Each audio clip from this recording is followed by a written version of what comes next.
Praise the Lord. अब तक हमने अध्याय 1 उत्पत्ति का 6वां दिन तक पढ़ा था। अब अध्याय 2 पहली कलम से पढ़ते हैं। यूं आकाश और पृथ्वी और उनकी सारी सेना का बनाना समाप्त हो गया और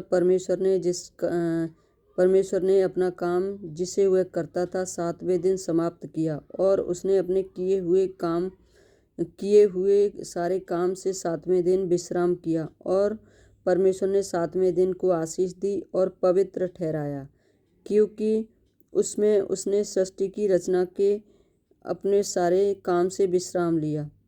आकाश और पृथ्वी की उत्पत्ति का वृत्तांत यह है कि जब वे उत्पन्न हुए अर्थात जिस दिन यहोवा परमेश्वर ने पृथ्वी और आकाश को बनाया, तब मैदान का कोई पौधा भूमि पर न था और न मैदान का कोई छोटा पेड़ उगा था, क्योंकि यहोवा परमेश्वर ने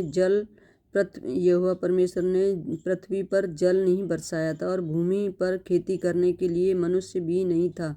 तो भी कोहरा पृथ्वी से उठता था, जिससे सारी भूमि सिंच जाती थी। तब यहोवा परमेश्वर ने आदम को भूमि की मिट्टी से रचा और उसके नथनों में जीवन का श्वास फूंक दिया और आदम जीवित प्राणी बन गया। और यहोवा परमेश्वर ने पूरब की ओर अदन में एक वाटिका लगाई वहाँ आदम को, जिसे उसने रचा था, रख दिया।